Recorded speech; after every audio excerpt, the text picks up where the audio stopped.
성공투자 기원 신기수 전문가 최원재 전문가입니다. 어서 오십시오. 안녕하십니까. 안녕하세요. 오늘 외쳐보겠습니다.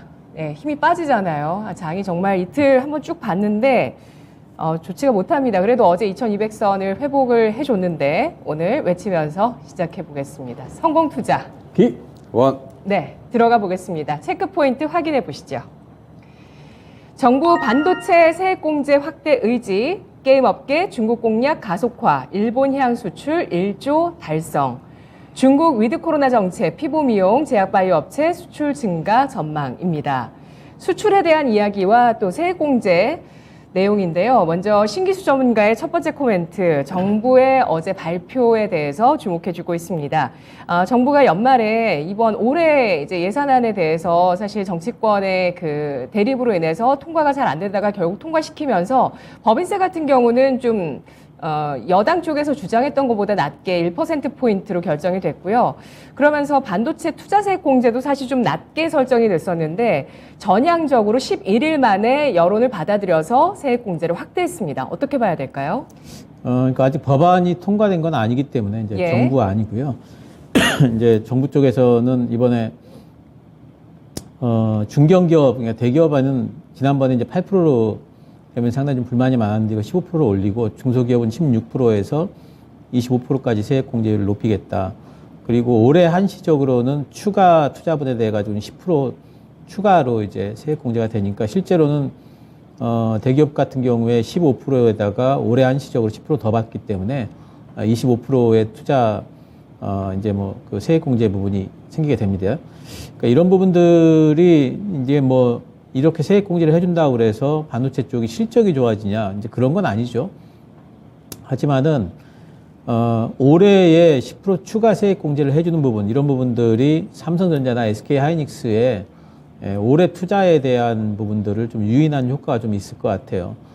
그래서 이제 이런 부분들이 있다면은 오히려 이제 장비주들이라든가 소부장 쪽에, 뭐 생각보다는 주가를 좀 이렇게, 하방을 좀 방어를 해줄 수 있는 이제 그런 부분들도, 있을 것을 좀 기대는 좀 해볼 수가 있고, 특히 이제 중장기적으로는, 이런 부분들이 우리나라 쪽에 외국으로 빠져나가는, 우리 이제 뭐 기업들의 여러 가지 부분들을 막아줄 수가 있고, 외국에 나가면은 아무래도 국내 장비 회사보다는 외국 장비 회사를 쓰기가 쉽고, 국내에다 짓게 되면 국내 장비 회사 쪽에 아무래도 좀 유리한 부분들이 있기 때문에, 우리나라 소부장 쪽에는 조금 더 이제 유리한 부분인 것 같습니다. 뭐 실적이야 뭐 이것 때문에 바뀌지는 않겠지만은 그래도 투자와 관련된 부분이 올해도 유지가 될 수 있을지 관심은 좀 가져봐야 되겠고, 삼성전자 같은 경우에는 투자를 줄이지 않겠다라고 했기 때문에 삼성전자와 관련된 삼성전자의 투자와 관련된 소부장들은 실적 추이를 좀 지켜보시면서 어쩌면 빠질 때 투자가 좀 가능한 부분도 있겠다 싶은 생각이 좀 듭니다. 네, 부동산 세금 규제에 대해서도 해제를 하고 있습니다. 부동산 침체 우려 때문인데요. 여기에 또 이제 중도금 같은 경우도 제한이 있었는데 모든 그 가격대에서 중도금까지도 이제 대출을 내주게 되는 정책도 나왔습니다. 이러면서 이제 감세 정책을 정부가 펴고 있는데 신기수 전문가님, 부자 감세라고 반도체 투자 세액 공제에 대해서도 야권에서 비판을 하고 있는데 통과할 수 있을까요? 지금 여론 자체가 반도체 부분과 관련해 가지고는 조금 더 반도체 업체 쪽으로 좀 유리한 쪽으로 여론이 좀 형성이 되고 있는 것 같아요. 왜냐하면 이제 워낙 그 미국이라든가 유럽 쪽이라든가 전부 다 세액 공제를 너무 많이 해주고 있기 때문에 우리나라의 어떤 경쟁력 약화 부분에 대해 가지고는 공감대들이 많이 형성이 된 것 같습니다. 그래서 뭐 야당 쪽에서 쉽게 받아들이지는 않겠지만 그래도 뭐 통과가 좀 되지 않을까 뭐 이런 생각을 좀 해볼 수가 있습니다. 네. 기존 대비해서 2배가량 이 반도체 투자 세액 공제안이 나왔습니다. 추경호 부총리가 법인세 3%포인트 인하 못했기 때문에 반도체 세액 공제를 대폭 상향했다 이런 발언도 했는데요. 최원재 전문가님, 산업계에서는 이런 부분들이 경기 침체를 좀 방어해주고 위기를 극복할 수 있는 그런 단초가 될 수 있다고 보고 있는데요. 전문가님도 그렇게 생각하실까요? 그거는 이제 기업 쪽의 얘기죠. 저는 뭐 그렇게 크게 뭐 영향을 미친다고 보지는 않습니다. 뭐 법인세야 뭐 큰 폭으로 인하하지 않으면 증시에 미치는 영향도 제한적일 것이라고 보고 있고, 기업들한테도 저는 제한적이라고 보고 있어요. 일단은 뭐 정부 측에서는 뭐 이것저것 할 수 있는 데까지 뭐 다 해보려는 의지를 갖고 있는 것 같은데, 뭐 안 하는 것보다는 저는 좋다고 생각은 하지만은 뭐 크게 기대는 하지 말자, 그런 의견입니다. 네. 삼성전자 반등 시기에 대해서는 불확실하다는 의견이 최근에 많이 나오고 있고요. 반도체 소부장에 대해서 매수 관점 펼치실지 단답형으로 듣겠습니다. 신기수 전문가님, 반도체 소부장 매수 관점 보실까요? 지금은 아닙니다. 지금은 아니고요. 최원주 전문가님은요? 삼성전자 하이닉스랑 같이 연동돼서 봐야 된다고 보고 있고요. 일단은 저도 소부장주가 지금 움직이려고 하면은 전체적으로 뭐 지수에 어느 정도 뭐 상승이 조금 나와야 된다라고 보고 있어요. 반도체 종목이 움직이려면은, 그렇게 본다면은 뭐 모아가는 관점에서 장기적으로는 가능할지 모르겠지만은, 네. 좀 단기적인 모멘텀을 보고 들어간다? 저는 그런 건 아닌 것 같습니다. 뭐 세액공제의 혜택을 보고 들어가기에는 전체적으로 업황이나 실적에 좀 무리가 있다, 그렇게 보고 있어요. 네, 그래도 최원주 전문가가 모아가는 관점에서는 괜찮다는 의견을 덧붙여 주셨습니다. 반도체 소부장에 대해서 의견 확인해 봤고요. 반도체 투자 세액공제 아니었습니다. 두 번째 이슈 보겠습니다.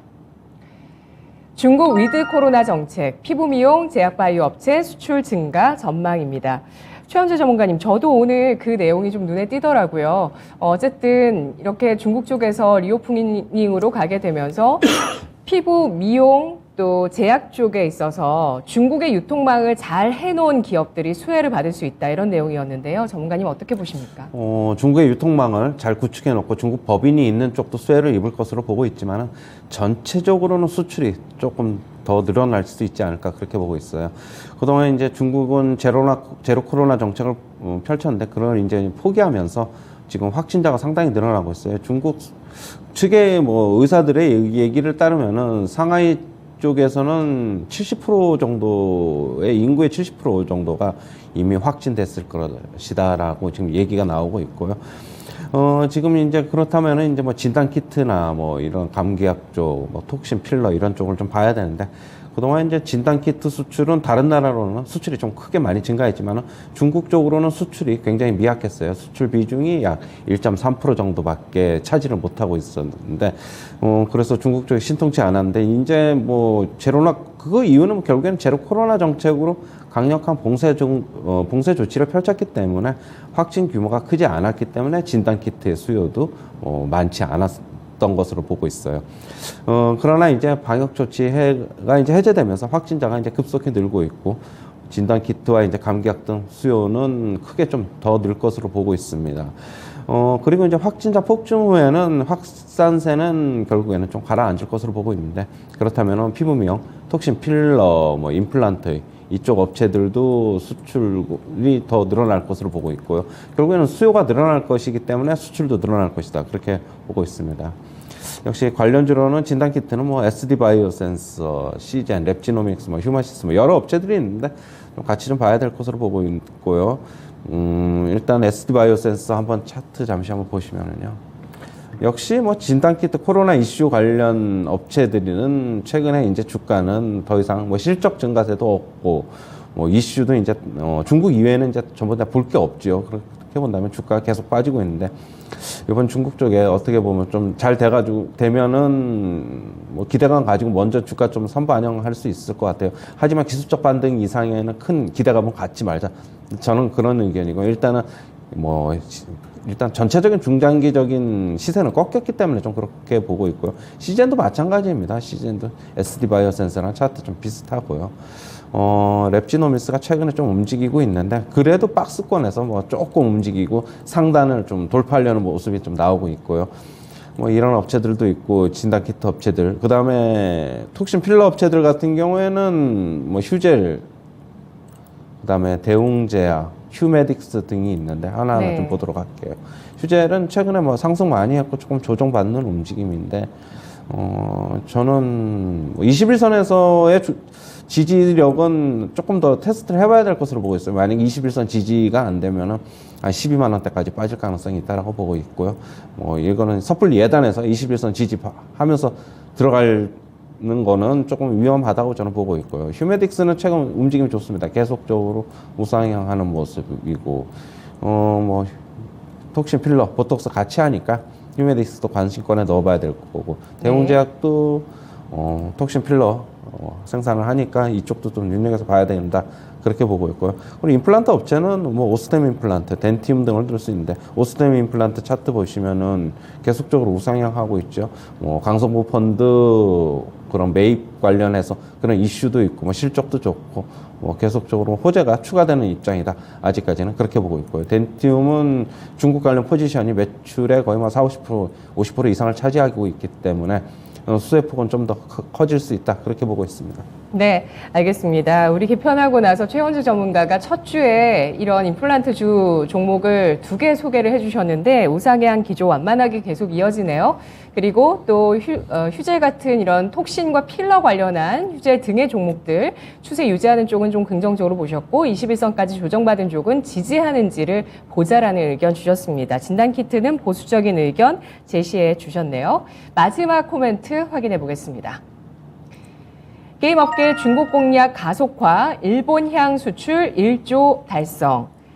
뭐 콘텐츠 가운데서 여전히 게임 콘텐츠의 수출 규모는 크다고 볼 수 있습니다. 그 가운데서 또 중국의 판호 발급이 지난 연말에 나오게 되면서 또 중국에 대한 기대감까지 게임주 쪽에 더해지고 있는데 게임 7종이 일단 중국의 외자 판호 발급을 받았고요. 일본 쪽의 수출 금액, 또 사우디 쪽의 그 중동 쪽에 그런 우리나라 게임에 대한 현금 그 결제액이 크다라는 내용들이 연초에 또 기사화가 되고 있는데요. 게임주 어떻게 볼까요?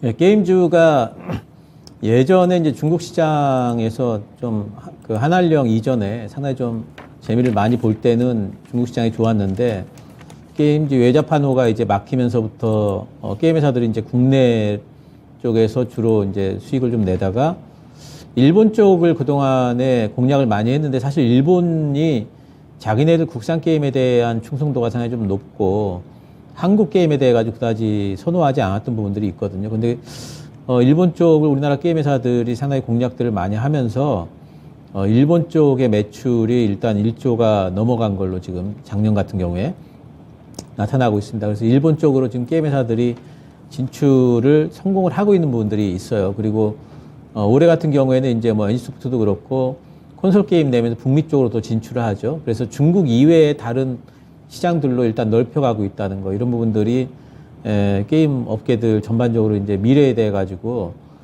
좀 이제 밝은 부분들을 좀 보여줄 수 있는 긍정적인 부분인 것 같고요. 중국이 그동안에 또 이제 막혔던 부분들이 이번에 외자 판호가 발급이 되면서 오히려 중국 쪽으로 이제는 그러니까 중국 쪽에 외자 판호 발급된 부분을 꼭 정치적으로만 해석할 게 아니라 그동안에 중국 쪽에서 이제 뭐 MMORPG라든가 이제 그런 부분에 대한 것들을 정부 자체가 그렇게 선호하지 않고 있다가 이제는 그 게임에 대한 시각 자체가 바뀌는 거 아니냐, 이런 부분으로도 지금 해석이 되고 있어요. 그러면서 네. 이제 우리나라 게임들이 게임 회사들이 중국 쪽에 이제 외자 판호만 믿고 있을 수는 없기 때문에 중국에 아예 그 사무실을 세워가지고 중국 내에서 이제 허가를 받을 수 있는 부분들을 지금 준비를 좀 하고 있는 회사들이 여럿 있습니다. 이제 뭐 대표적으로는 위메이드가 있고요. 뭐 미르엠 이런 것들이 있고, 또 상장 회사는 아니지만 스마일 게이트, 뭐 또 이제 크래프트, 또 펄어비스 하고 있는 그런 쪽도 이제 이런 쪽들이 전부 다 이제 중국 쪽에 사무실 내고 중국 쪽에서 이제 실제 50조나 되니까 중국 쪽의 시장이요. 그쪽을 지금 이제 공략하려고 상당히 좀 준비들을 많이 하고 있습니다. 올해 어쨌든 게임 업계들 전반적으로 올해 신작 모멘텀은 아직까지 살아있다고 봐야 되겠고, 지난번에 이제 위믹스 관련된 이슈는 이제 지나간 것 같고요. 그렇기 때문에 중국 쪽과 관련된 뉴스들도 심심치 않게 나올 거고요. NC소프트만 보더라도 지금 전고점 돌파 시도를 한번 할 걸로 지금 보이고, 카카오 게임즈도 올해 이제 신작 게임 지금 분기마다 하나씩 있고, 그리고 뭐 네오위즈의 뭐 피해 거짓도 아직 남아 있고요.